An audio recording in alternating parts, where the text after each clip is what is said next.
Hello, we're the K's from England here at our first ever South by Southwest.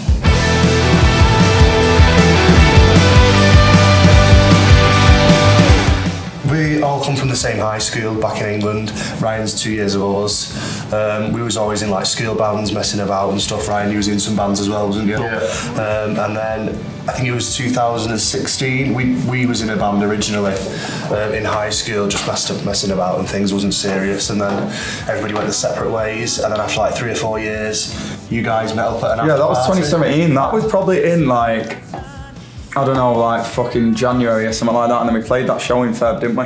Yeah. This was that really quick turnaround, and we were fucking bladdered, and we were like, we should start a band again together, like fucking drunk, made a drunk promise, and then it's like, we actually stuck to it, the only drunk promise we've ever stuck to. So yeah, then we released Sarajevo, and then that sort of just took off in the UK.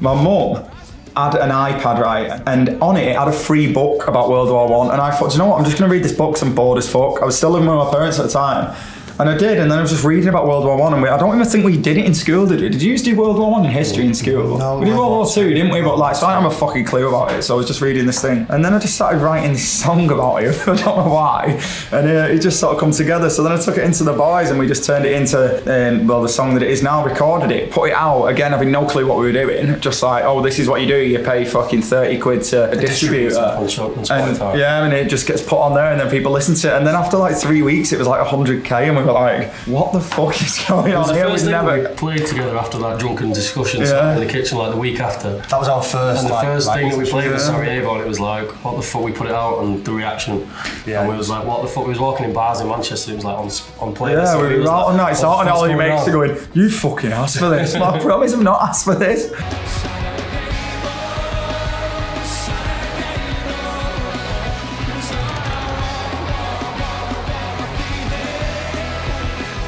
We was in the fucking drive-thru after we recorded it in studio, and we were listening to it to check the mixes. And you go, what did you say there? I said, say Austro-Hungarian. It's like, it's Franz Ferdinand and that about World War I. And you went, oh, is that what you said? I went, what the fuck do you think I've been talking about the last 3 days? He was like, I don't know, it just sounded good to us, so I just went with it.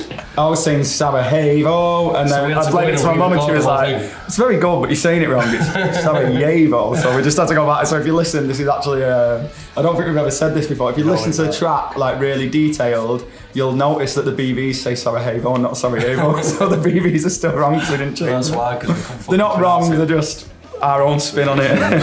It was just an unreal experience. We were getting the chart updates like, how the fuck are we like, we was number 2 for 6 days or something.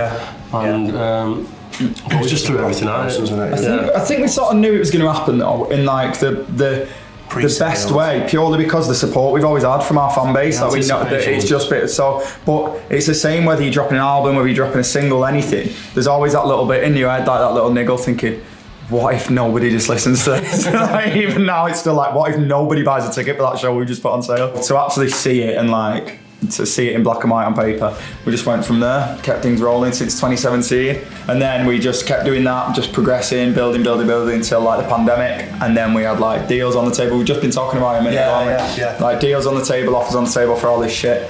And then everyone was like, actually no, we're not going to do anything for 2 years at all. And then when we get back, we've got too big of a backlog, so all that shit disappeared. We're in the position now where we do feel like everything happened for a reason, and we're like, we wouldn't change a single bit of it because everything's just going from strength to strength now.